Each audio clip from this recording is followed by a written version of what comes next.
Very good morning to all of you. Welcome to my channel English grammar trick के साथ। So I am going to explain simple future tense and future compulsion, यानी आने वाले समय के बारे में जो मजबूरियां होती है उसके बारे में हम लोग समझेंगे। तो फर्स्ट ऑफ ऑल मैं एक्सप्लेन करने जा रही हूँ फ्यूचर टेंस। पहले आप फ्यूचर टेंस को समझ लीजिए, फिर फ्यूचर कंपल्सन को हम लोग समझेंगे।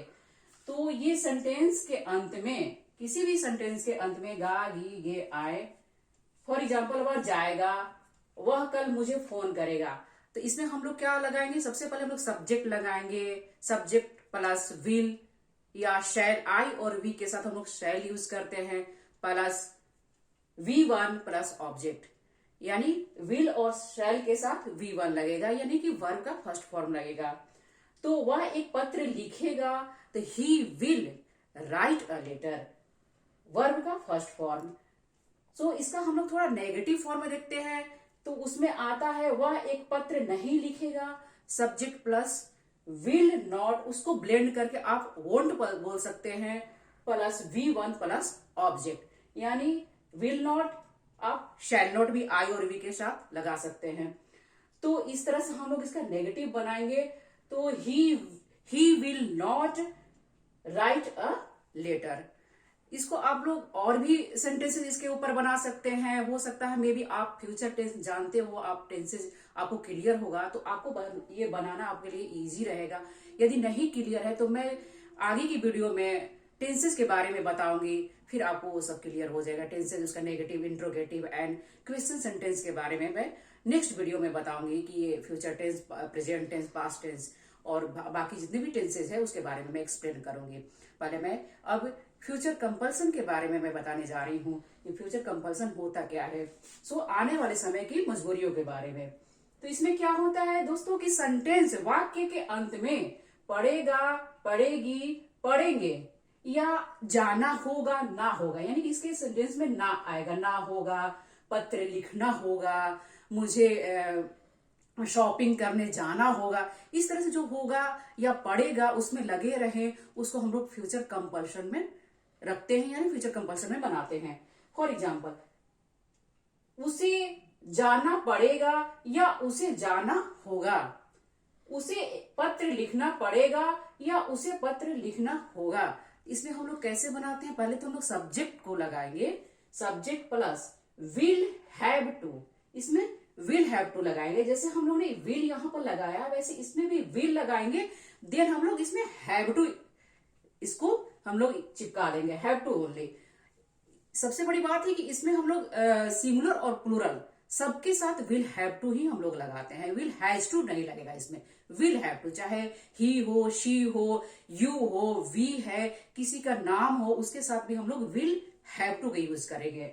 देन हम लोग V1, यानी कि मैं पिछले वीडियो में, लास्ट वीडियो मैंने शेयर किया था कि टू के बाद कोई भी वर्ब का फॉर्म आए उसमें सिर्फ V1 लगाएंगे, तो यहां पर V1 होगा प्लस ऑब्जेक्ट हो जाएगा।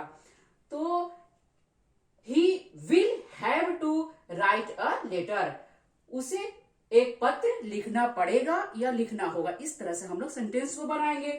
इसका नेगेटिव फॉर्म को हम लोग देखते हैं, उसे पत्र नहीं लिखना पड़ेगा या नहीं लिखना होगा।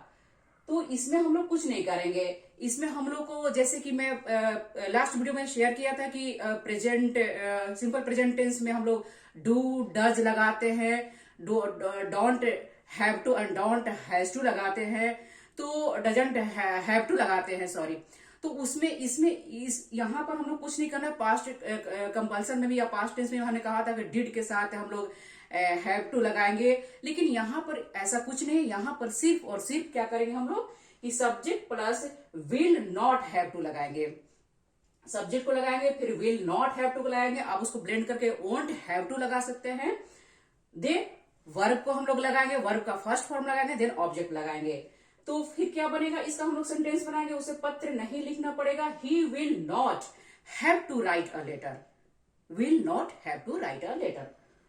सो इस तरह से सेंटेंस एक दो और हम लोग प्रैक्टिस करते हैं, जैसे कि मुझे देखना होगा कि मैं तुम्हारे लिए क्या कर सकता हूं, तो उसको हम लोग कैसे बनाएंगे? I will have to see, I will have to see what I can do for you, and तुम्हें यह नौकरी छोड़नी पड़ेगी, you will have to leave the job. इस तरह से हम लोग कुछ भी सेंटेंस को ले लें और बनाने की प्रैक्टिस करें, बोलने की प्रैक्टिस करें।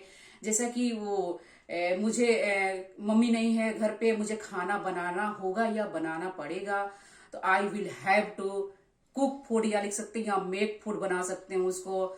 मुझे झाड़ू पोछा भी करना पड़ेगा, I will have to sweep the floor, mop the floor. इस तरह से आप बोल सकते हैं।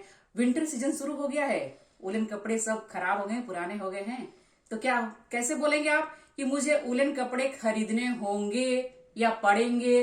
तो क्यों हम लोग ऐसे नहीं बना सकते हैं क्या कि आई will have two by new woollen clothes, बना सकते हैं। सो इस तरह से आप सेंटेंस को लीजिए, बनाइए, उसको प्रैक्टिस करिए बोलने के लिए। जितना आप प्रैक्टिस करेंगे उतना आप बोलेंगे, और इंग्लिश सीखने में आपको बहुत ही मतलब ये जो है फ्यूचर टेंस और फ्यूचर कंपल्सन, ये बहुत ही मदद मिलेगा इससे इंग्लिश बोलने में। सो प्लीज मेरे वीडियो को बने रहें और मेरे नेक्स्ट वीडियो का इंतजार करें। मैं इसका इंट्रोगेटिव एंड क्वेश्चन सेंटेंस में इसका बनाऊंगी, उसमें आप देखिए। Thank you.